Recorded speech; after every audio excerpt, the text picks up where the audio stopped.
안녕하세요. 자유교회 이진우 목사가 보내드리는 아침 묵상입니다. 오늘도 예수 그리스도의 향기를 내는 복된 하루가 되시길 바랍니다.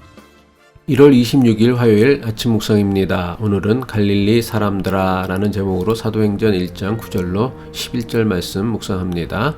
이 말씀을 마치시고 그들이 보는데 올려져 가시니 구름이 그를 가리어 보이지 않게 하더라. 올라가실 때에 제자들이 자세히 하늘을 쳐다보고 있는데 흰 옷 입은 두 사람이 그들 곁에 서서 이르되 갈릴리 사람들아 어찌하여 서서 하늘을 쳐다보느냐. 너희 가운데서 하늘로 올려지신 이 예수는 하늘로 가심을 본 그대로 오시리라 하였느니라. 오늘도 주님의 평화가 사도행전의 말씀을 묵상하며 하루를 시작하는 모든 이들에게 함께 하시길 간절히 바라며 아침 묵상 시작합니다.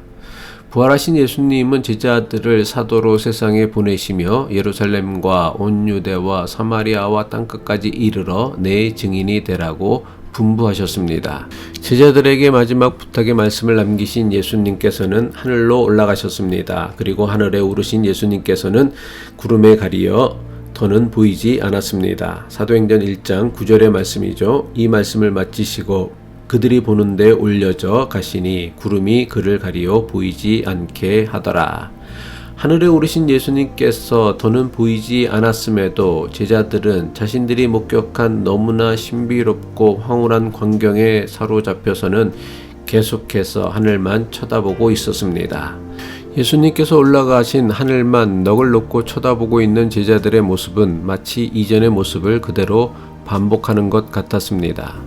제자들을 데리고 높은 산에 오르신 예수님은 신비한 모습으로 변하셨습니다. 신비한 모습으로 변하신 예수님의 모습을 목격한 제자들은 초막을 짚고는 여기서 눌러 살자고 했습니다. 마태복음 17장 4절이죠. 베드로가 예수께 여쭈어 이르되 주여 우리가 여기 있는 것이 좋사오니 만일 주께서 원하시면 내가 여기서 초막셋을 짓되 하나는 주님을 위하여 하나는 모세를 위하여 하나는 엘리야를 위하여 하리이다.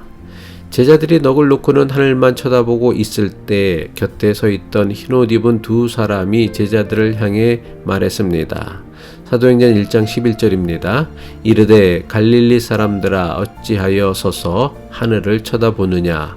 너희 가운데서 하늘로 올려지신 이 예수는 하늘로 가심을 본 그대로 오시리라 하였느니라.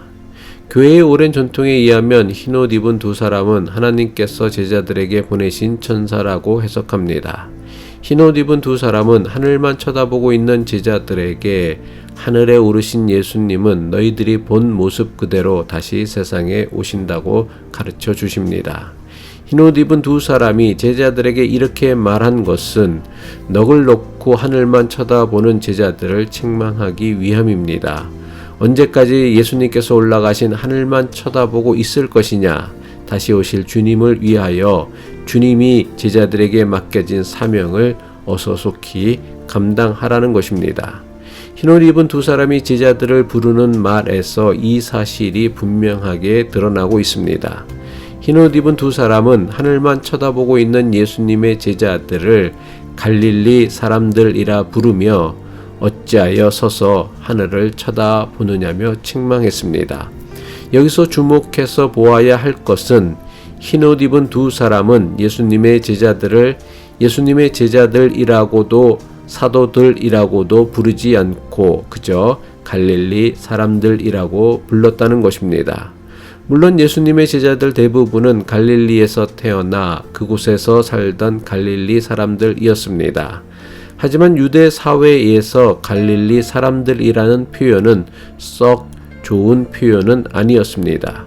어느 시대, 어느 나라, 어느 문화에서나 특정한 지역에 대해서 비하하고 무시하는 경향이 있습니다. 이것을 지역 차별이라고 합니다. 유대인들은 성전이 있었던 예루살렘은 다른 그 어떤 지역보다 더 중요하게 여겼습니다. 그래서 이스라엘의 정치 종교 지도층들은 예루살렘에서 나고 자란 예루살렘 사람들이 대부분이었습니다. 반면에 갈릴리는 변두리 시골 지역으로 이 지역 출신의 사람이 이스라엘의 지도자가 된 경우는 거의 없었습니다. 예수님은 비록 유대 지역 베들레헴에서 태어나셨지만 예수님께서 자란 곳은 갈릴리 지역의 나사렛 동네였습니다. 갈릴리 지역에서 자란 예수님은 갈릴리 출신의 사람들을 제자로 삼으셨고 공생의 사역 대부분을 갈릴리 지역에서 행하셨습니다. 당시 사람들은 예수님과 제자들을 무시하고 비하하는 뜻으로 갈릴리 사람이라고 불렀습니다. 그 대표적인 예가 요한복음 1장에서 빌립이 나다나엘에게 갈릴리 나사렛 출신의 예수를 소개하자 나다나엘은 나사렛에서 무슨 선한 것이 날 수 있느냐고 말했습니다. 요한복음 1장 46절이죠. 나다나엘이 이르되 나사렛에서 무슨 선한 것이 날 수 있느냐 빌립이 이르되 와서 보라 하니라. 예수님을 그리스도라고 말하는 사람들이 생겨나자 바리새인들이 갈릴리에서는 선지자가 나지 못한다며 갈릴리 출신의 예수님을 무시하였습니다. 요한복음 7장 52절이죠. 그들이 대답하여 이르되 너도 갈릴리에서 왔느냐 찾아보라. 갈릴리에서는 선지자가 나지 못하느니라 하였더라. 또한 예수님께서 체포당하시던 날 밤 대제사장 집 바깥들에서 서성이던 베드로를 발견한 한 여종이 뭐라고 말했습니까? 마태복음 26장 69절이죠. 베드로가 바깥들에 앉았더니 한 여종이 나와 이르되 너도 갈릴리 사람 예수와 함께 있었도다 하거늘. 이처럼 당시 갈릴리는 이스라엘에서 가장 가난하고 비천한 사람들이 모여 살던 변두리 시골이었으며 갈릴리 사람이라는 표현은 가난과 보잘것없음의 상징이었습니다. 하지만 모두가 무시하며 거들떠 보지도 않던 갈릴리 지역에서 세상을 살리고 구원하는 위대한 역사가 갈릴리 출신의 예수님과 제자들에 의해 시작되었습니다. 하나님께서 보낸 천사라고 하는 흰옷 입은 두 사람이 예수님의 제자들을 향해 갈릴리 사람들이라고 부른 것은 다른 사람들처럼 저들을 무시하고 깔보기 위함이 아닙니다. 흰옷 입은 두 사람이 예수님께서 올라가신 하늘만 넋을 놓고 쳐다보고 있는 제자들을 향해 갈릴리 사람들이라고 부른 것은 저들의 사명을 일깨우기 위함입니다. 마태복음 28장 26절을 보면 부활하신 예수님께서는 제자들을 갈릴리로 불러 모으십니다.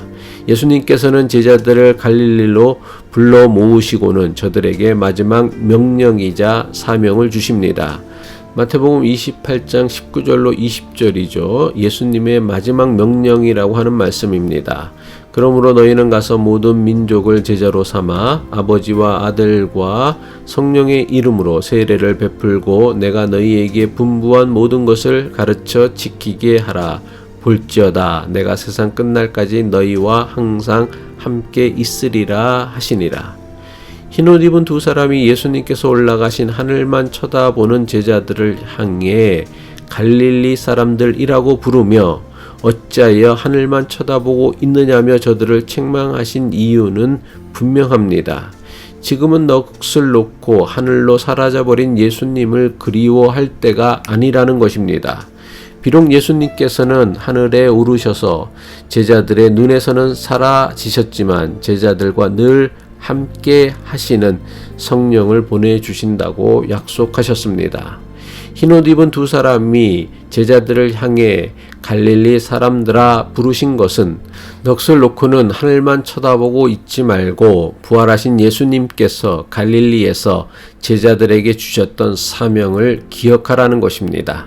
더 나아가 세상을 바꾸고 변화시키는 일은 스스로 자신을 대단하다고 여기는 예루살렘 사람들이 아니라 당시 사람들이 변변찮게 여겼던 갈릴리 사람들임을 강조하기 위함입니다. 기도하겠습니다. 세상이 무시하고 깔보던 갈릴리 사람들을 제자로 부르시고 저들과 함께 하나님 나라를 시작하셨던 예수님께서 오늘도 갈릴리 사람과 같은 우리를 주님의 동역자로 여겨주심을 감사합니다. 갈릴리 출신 제자들에게 주셨던 사명이 오늘 우리에게 주신 사명임을 깨달아 맡은 바 사명을 위해 살아가게 하옵소서. 예수 그리스도의 이름으로 기도합니다.